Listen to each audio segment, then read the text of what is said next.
Hey my friends, what's going on? It's Ultimus bringing you Grimrail Depot, my run through this dungeon for our challenge modes in the gold. Going for it. One of the more linear dungeons in Warlords of Draenor. Not the only linear dungeon, but one of the more linear ones, that's for sure. Starting off this fight, what we are doing is we are pulling this first mob over here to the corner. We're going to just end up killing him real quick, and then what the tank is going to do is the tank is going to just take off running. He's going to book it. We've got his defensives up. We got the Savage Roar growing, so we can just run past everything.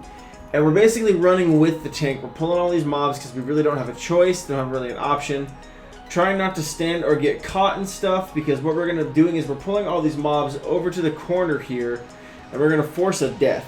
We're going to die over here, and then we're going to get the reses up, and then so we're going to skip that entire first section of mobs, basically. We killed that first dude, but everything else is getting skipped. So we're going to have the hunter over here, and of course the hunter is going to feign death because he's smart. And then we're going to accept the reses, get everything over here, and we're going to rebuff everybody up. So just entirely skipping those first packs, not even going to worry about messing with them. We'll get enough enemies later. Still a fairly low enemy count here, 36 enemies, I believe, still higher than the Everbloom one. I believe Everbloom required 33, 34 if I remember correctly. We just did that video. Probably should remember. But real quick, it should be worth noting, and I feel like we've talked about this before, but just for the sake of clarity, you don't have to be fully geared for these. The most important thing is stat priority and trinkets, really.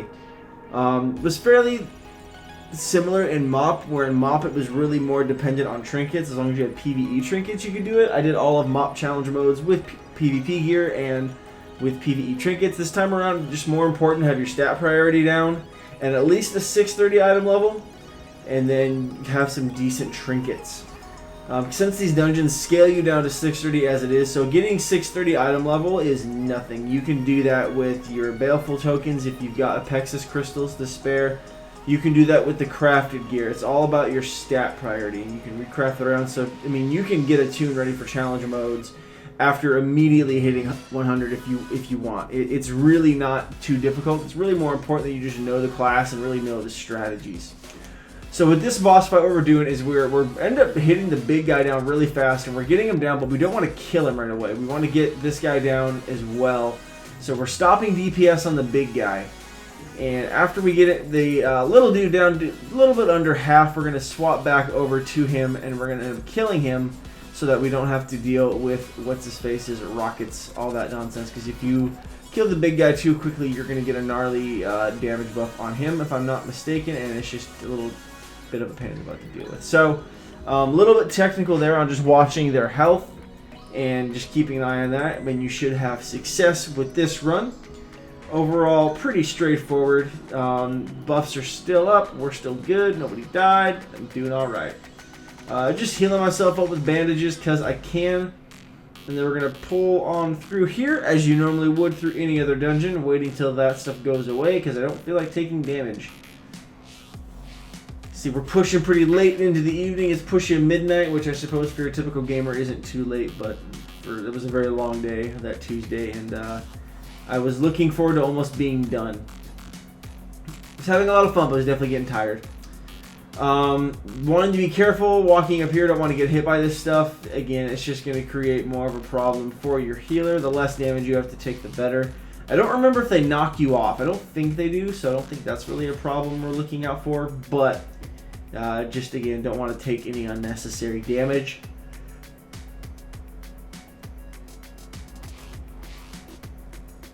And so with these, I'm hoping that with these, at least you guys will get like a decent DPS perspective on these. And there's tons of different ways to run these. There's a lot of different comps that work, that synergize well together. There's a couple different strategies for each of these. These are just the strategies that we use to mesh well with our comps. So please do look up other videos, especially for your class specifically. If you're tanking, if you're healing, obviously I can't give you that perspective as a warrior. I mean, I could tank, but who wants that stress? And you know, just don't be afraid to look up other stuff, because my goal with these is to be as helpful as possible. I do like making tutorial type videos or videos that are more than just for entertainment value. But at the end of the day, I feel like I can really only offer you so much as far as, hey, this is my perspective, this is my point of view. I hope you enjoyed it, I hope it's helpful. But there's a lot of other perspectives and point of views to come out with challenge modes. Again, that's going to vary depending on what class you're playing, what role you're filling in, and things like that, and of course, what your comp is. These guys are nasty. Those flamethrowers are just ugly. So we're going through here. We're going to end up pulling this guy back around the corner and fighting him. We got a little hasty with that pull there. We were talking about over Skype how we probably should have waited and not pulled so many of them, but it is what it is. So now just trying to make sure I don't stand in that friggin' fire because that stuff just hurts. Oh my goodness, does that just do a ton of damage. Not taking damage again, so facing that same old problem, not really generating rage, so I got nothing to attack with, so at least making sure Rend is up. Trying to at least be up beyond that portion of it. Well, we got everybody up now. We're going to drop the foods and get ready, rebuff back up, and get just set to go. Kind of going over what the strategy is on this one, because we're coming up on that gnarly railgun fight. Some of the fights in this place can be tricky simply for the fact that these are a lot of tight corners, and so your line of sight can get cut off really, really quickly if you're not paying attention. So really hoping to take care of these guys quickly with a lot of spread pressure and AoE. I say spread pressure like we're PvPing here. Just AoE damage. We're padding the meters here, what can I say? I just can't get over how much damage that Enhancement Shaman is doing. It's just insane. It makes me want to play my Enhancement Shaman. So, getting a feel for this next room. I'm going to just go in, kind of let the tank going first. Obviously, I don't want to pull too much aggro, but going over what the strategy for the boss coming up is. We wanted to make sure we're on top of the grenades and the cannons to make sure that that boss goes down very, very quickly. I was instructed to not really worry about it, just take care of ads and things like that, so that's why you'll see me not pick up a single grenade. It's not because I don't want to contribute, it's because I'm just doing what I was told. I don't want to be that guy that's like, no guys, I got it, and then they're like, no dude, you just ruined everything. So this next cart here, we're just pulling everything again. I've popped cooldowns right now. Bladestorm is going to come out, and we're just going to cleave him down.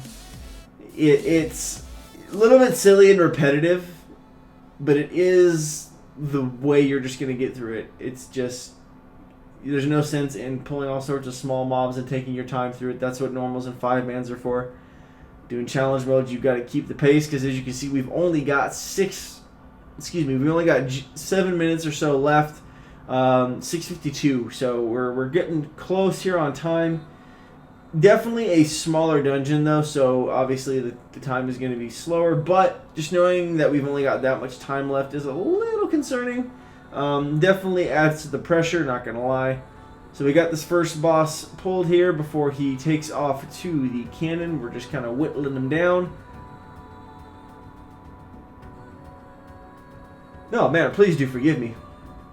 This is what I get for trying to record commentary after midnight. I'm just turning into an old man here. I can't do it. Can't do it. So getting ready, prepping, going over the strategy, and then just going for it, going in, making sure I don't stand in stuff, because, you know, that's just basic DPS 101. Don't stand in crap.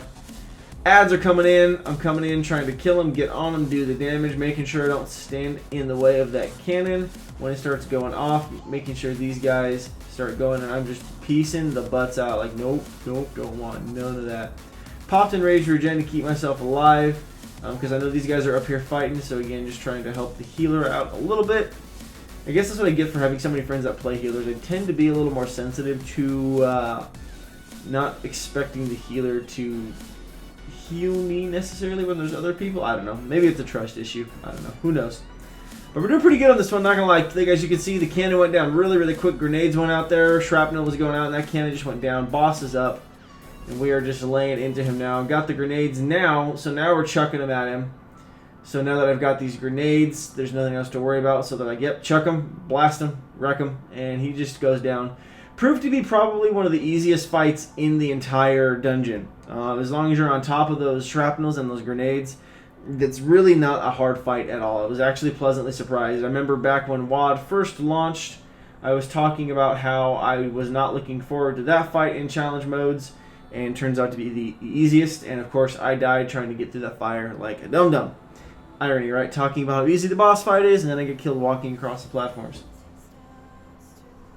So, coming up on the last section here of the train, got these last ads here. We are pulling them all in with the typical rinse and repeat. I'm taking a lot of damage here that I shouldn't be, and I'm feeling like a dummy, but here we are.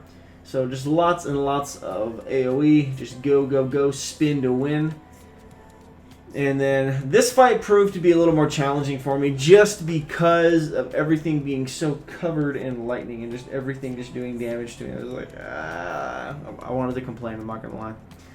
But we felt strong and we pulled through. So as soon as I get back up here, we'll see what's going on. No battle res, which is completely understandable. We want to save them for the boss fights just in case. Me and the shaman are dead though, so that is disconcerting.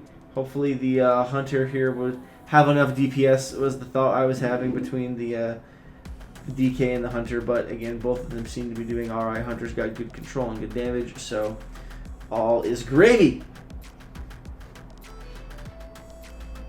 Boss is coming in here and just getting ready to accept that res, hopefully coming in here.